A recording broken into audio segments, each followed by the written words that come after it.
हमारा बच्चा 5 साल का हो गया, हाँ क्या हुआ, आओ मौलाना साहब, सबको बुला रहे हैं। और हम जैसे कुछ कठमुल्ला पहुंच भी जाते हैं दुआ देने के लिए, ऐसे मौके पर भी दुआ दे रहे हैं। वो बर्थडे मना रहा, हम दुआ कर रहे अल्लाह तुम्हारे बच्चे की उम्र लंबी करे। वहां दुआ ये करना चाहिए कि अल्लाह ताला तुझे हिदायत दे और इस बच्चे को अपनी अपने माँ बाप की नजात का जरिया बनाए।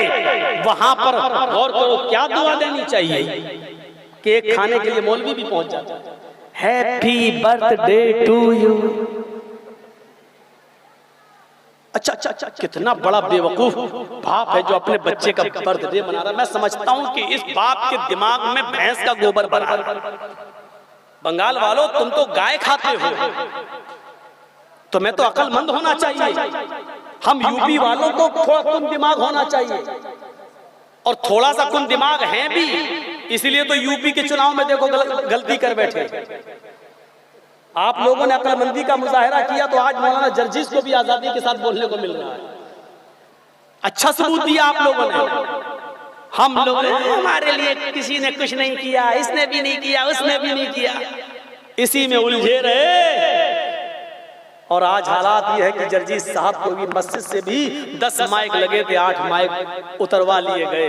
आज हम जिस मस्जिद में खुतबा देते हैं और ईद बकरीद की नमाज पढ़ाते हैं इटावा में, मेरे भाई वहां से 2 माइक रह गए हैं, 8 माइक को उतरवा लिया गया है। और 2 माइक की भी आवाज इतनी स्लो कर दी गई है जो मस्जिद के परिसर तक रहेगी। बस ये दिन आज हमें देखना पड़ा, सिर्फ हमारी कम अक्ली और बेवकूफी की वजह से। ये बाप कितना बड़ा बेवकूफ है जो बर्थडे, क्यों 5 साल का हो गया बच्चा, 10 साल का हो गया, तू अपने बेटे का जन्मदिन मना रहा है या तू अपने बेटे की उम्र में से 1 साल कम हो जाने की खुशी मना रहा? आज तक हम ये नहीं समझ पाए। मान लीजिए बच्चे की उम्र 80 साल लिखी है किस्मत में, तकदीर में 80 साल लिखी है, आज 10 साल का हो गया, तुम बर्थडे मना रहे हो। अब तो आपका बेटा सिर्फ 70 साल का रह गया है, तो तुम अपने बेटे की बढ़ती उम्र पर फख्र कर रहे हो या उसके धीरे धीरे कब्र के करीब पहुंचने की खुशी मना रहे हो? आज तक मुझे ये पता नहीं चला। 75 और 80 साल के बुढ़े जिनके पैर कब्रों में लटके हुए, वो भी बर्थडे मना रहे हैं। तुम हो कितने दिन के? वो भी केक काट रहे हैं। यहां दुआएं काम नहीं आती हैं। अल्लाह के नबी सल्लल्लाहु अलैहि वसल्लम ने औलाद के ताल्लुक से हुक्म क्या दिया? जब तुम्हारा बच्चा 7 साल का हो जाए तो नमाज का हुक्म दो। नहीं पढ़े कोई बात नहीं, कभी पढ़ेगा कभी छोड़ेगा। फिर आपने फरमाया लेकिन 10 साल का हो जाए तो जबरदस्ती लेके जाओ, न पढ़े तो फजरिबूहुम, उनको मारो। 10 साल से बड़े लड़के पर नमाज माफ नहीं है, नहीं जाता है तो मार के ले जाओ। मौलाना जर्जिस साहब, मेरा बेटा 10 साल का है, नमाज ना पढ़े बाप मारे, लेकिन बाप अगर 40 साल का नमाज ना पढ़े तो कौन मारे? दादा वो तो मर गया, अब तो बेचारा कब्र में है। जिसका 40 साल का बाप नमाज ना पढ़ रहा हो, उसका 7 साल का और 10 साल का बेटा क्या नमाज पढ़ेगा?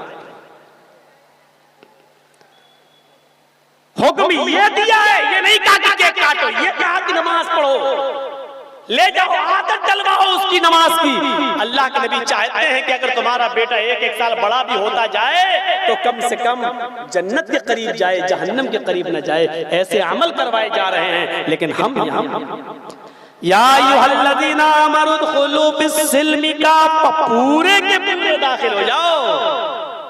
ये नहीं चलेगा। फजर की नमाज में सो गए, जोहर पढ़ ली, असर पढ़ ली, मगरिब पढ़ ली, इशा में थक गए फिर सो गए, 3 टाइम की पढ़ ली, 2 टाइम की छोड़ दी। ये नहीं चलेगा, पूरे के पूरे दाखिल। ये इस्लाम कोई किराना की दुकान नहीं है, जो चीजें पसंद आए वो ले लो और जो चीजें पसंद आए उसे छोड़ दो। आपको हर चीज लेना पड़ेगी, चाहे पसंद आए या ना आए। अगर दी है तो लेना पड़ेगी, और छोड़ने का हुक्म दिया है तो छोड़ना पड़ेगा। यह है इस्लाम का मिजाज। पूरे के पूरे दाखिल हो जाने का मतलब यह है कि चंद चीजें करोगे, चंद नहीं करोगे, तो आप मुसलमान कैसे कहलाओगे? किसी को भी खड़ा करके पूछो मुसलमान हो? हाँ अल्हम्दुलिल्लाह। नमाज 5 टाइम की पढ़ते? नहीं नहीं नहीं साहब। फिर जुमे की तो पढ़ी नहीं। अच्छा एक बात बताइए, एक मिसाल पर गौर करना, बस एक मिसाल दे रहा हूं। ये मान लीजिए ये बिजली का खंबा है, ये जहाँ लाइट लगी है, इसको थोड़ी देर के लिए बिजली का खंबा, चलो ये है, थोड़ी देर के लिए इसको मान लीजिए बिजली का खंबा है, बिजली का पोल है, और ये आम का पेड़ है। थोड़ी देर के लिए ये मिसाल समझ लीजिए, ये क्या है? बिजली का खंबा, और ये है आम का पेड़। देखने वाला क्या कहेगा? ये बिजली का खंबा है और ये पेड़। अभी इस पर बिजली के तार दौड़ाए नहीं गए हैं, गवर्नमेंट ने बिजली का खंबा लगा दिया, अभी गांव में बिजली आने वाली है, लेकिन फिर भी क्या कहा जा रहा है? बिजली का खंबा। अभी उस पर तार नहीं दौड़ाए गए हैं। थोड़ी सी हवा चली, आंधी आई, और आम के पेड़ से 15-20 पत्ते टूटकर बिजली के खंबे पर चिपक गए। आम के पेड़ से 20-25 पत्ते टूटकर, 2-4 पत्ते टूटकर बिजली के खंबे पर चिपक गए। अब हम गुजर के देख रहे हैं, अरे ये तो आम के पत्ते चिपके हुए हैं, तो उन आम के पत्तों को देखकर जो बिजली के खंबे पर चिपक गए हैं, क्या उन बिजली के पत्तों को देखकर आप उस बिजली के खंबे को आम का पेड़ कहोगे? बहुत सटीक सवाल है आपसे, और आज मैं तो जवाब भी पूछ लूंगा। भैया बैठ जाओ, सुनो, इनको बिठा लो, डिस्टर्ब ना करें भाई। बिजली के खंबे पर 20-25 पत्ते टूटकर चिपके हैं, आप गुजर रहे हैं, हम गुजर रहे हैं, तो क्या उन पत्तों को देखकर जो बिजली के खंबे पर चिपके हैं, क्या ये कह सकते हो कि वो आम का पेड़ है? नहीं कहोगे ना। अब मैं पूछता हूं, क्यों नहीं कहोगे? आप कहोगे कि पत्तों की वजह से कहीं बिजली का खंबा आम का पेड़ हो जाएगा, तो मुझे बताओ आम का पेड़ कब होगा? इसका सीधा सीधा जवाब है, आम का पेड़ उस वक्त आम का पेड़ कहलाएगा जब वो अपनी जड़ में भी आम हो, अपने तने में भी आम हो, अपनी शाखाओं में भी आम हो, अपने पत्तों में भी आम हो, और उस पर फल भी आम का आ रहा हो, तब आप उसको क्या कहोगे? आम का पेड़। सिर्फ चंद पत्ते टूटकर किसी खंबे पे चिपक जाएं, तो उस खंबे को आप आम का पेड़ नहीं कह सकते हो। इसी तरीके से मुस्लिम तब कहलाएगा जब वो अपने जड़ से भी मुस्लिम हो, उसके जड़ में भी इस्लाम हो, उसके तने में भी इस्लाम हो, उसके ब्रांचों में भी इस्लाम हो, और उसके अमल से भी इस्लाम छलकता हो, और उससे फल भी इस्लामी पैदा हो रहे हो। यानी जिसका उठना इस्लामी हो, बैठना इस्लामी हो, खाना इस्लामी हो, पीना इस्लामी हो, शादी और ब्याह इस्लामी हो, जिसका हर अमल इस्लामी हो, तब वो कहलाया जाएगा मुसलमान। आम के पेड़ के चंद पत्ते बिजली के खंबे को आम का पेड़ नहीं बना सकते। आपकी 2-4 टाइम की नमाजें, आपके 2-4 रोजे आपको मुकम्मल मुसलमान नहीं बना सकते हैं, नहीं बना सकते हैं, नहीं बना सकते हैं। अल्लाह की कसम नहीं बना सकते।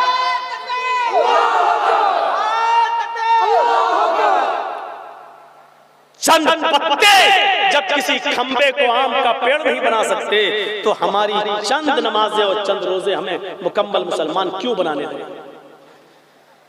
गौर करो, अब जोड़ो, सोचो तुम अपनी जड़ में कितने मुसलमान हो, तुम्हारी जड़ इस्लाम से कितनी मजबूत है।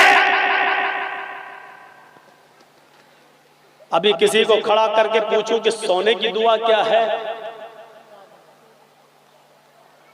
आज पूछता हूं किसी को खड़ा करके, सोने की दुआ पूछता हूं और उठने की दुआ, शुरुआत और आखिरी। भाई आदमी उठता है तो सोकर सबसे पहले उठेगा, नमाज का नंबर तो बाद में आएगा, पहले उठेगा। उठने की दुआ पूछता हूँ और सारे काम करके जब सोने जाता है तो सोने की दुआ। फिर देखता हूँ इसी से पता लग जाएगा कि उसकी पूरे जिंदगी के पूरे दिन भर के अमाल कैसे हैं। किससे पूछूं? जिसका सर नीचे होगा उसी से पूछूंगा। चलो छोड़ देता हूं, किसी को भरेआम रुसवा करना अच्छा नहीं है। आदमी कहेगा अच्छा भरे मजमे में हम ही मिले थे, कोई और नहीं मिला था, बहुत सी बातें सोचेगा। तो मेरे भाइयों चलो मैंने छोड़ दिया, नहीं पूछ रहा हूं, लेकिन हर आदमी गौर करे। जिसको सोने की दुआ याद है वो सोचे, और जिसको सोने की दुआ याद ना वो सोचे। जिसको याद ना हो वो सोचे कि वो अपनी जड़ में कितना मुसलमान है। सोच तो सकते हो ना, सोचने के लिए तो आप आजाद हो, और हर आदमी जानता है। उसको याद है कि नहीं वो आप सब जानते हैं। तो अब आप खुद फैसला करो कि आपकी जड़ कितनी इस्लामी है। एक बात याद रखिएगा, एक मिसाल और दे रहा हूं। हमारा इस्लाम के साथ मामला पानी और पत्थर का नहीं होना चाहिए। एक गिलास पानी, ये मान लीजिए गिलास पानी है हमारे पास, ये गिलास है, इसमें मैंने पानी भरा और एक पत्थर लिया, ये पत्थर है, ये पानी में डाल दिया। 2 दिन के बाद हम देखेंगे पत्थर भी दिख रहा और पानी भी दिख रहा है। हमने पत्थर निकाला, फेंक दिया पानी, क्या मतलब हुआ? इस पानी ने पत्थर को कबूल नहीं किया और पत्थर ने पानी को भी कबूल नहीं किया। हमारा ये मामला नहीं होना चाहिए इस्लाम के साथ। जब चाहा निकाल दिया, डाल दिया, इस्लाम में आ गए, और जब चाहा इस्लाम निकाल लिया। ये मामला नहीं होना चाहिए इस्लाम के साथ। ये एक गिलास पानी है, ये खाने वाला रंग आपने देखा ना, जिसमें जलेबी बनती है, रसगुल्ला बनता है, बूंदी बनती है। ये खाने वाला रंग आप लीजिए, येलो रंग, रेड रंग। आपने उस रंग को 1 रुपए का 2 रुपए का रंग लिया और पानी में डाल दिया। पानी वाइट था, हमने रंग डाला, पानी रेड हो गया। इसका मतलब ये हुआ कि पानी ने रंग को कबूल कर लिया और रंग ने भी पानी को अपने रंग में ढाल लिया। अब इस रंग को जरा अलग करके दिखाओ पानी से, कर देंगे आप? इस रंग को पानी से अलग करके दिखाओ, नहीं कर पाएंगे। अब पानी से रंग अलग नहीं हो सकता और रंग पानी को भी नहीं छोड़ सकता। आपको फेंकना पड़ जाएगा, लेकिन मर जाओ, पानी से रंग को, रंग को पानी से अलग नहीं कर सकते हो। पानी ने रंग को अपने अंदर और रंग ने पानी को अपने अंदर जज्ब कर लिया है।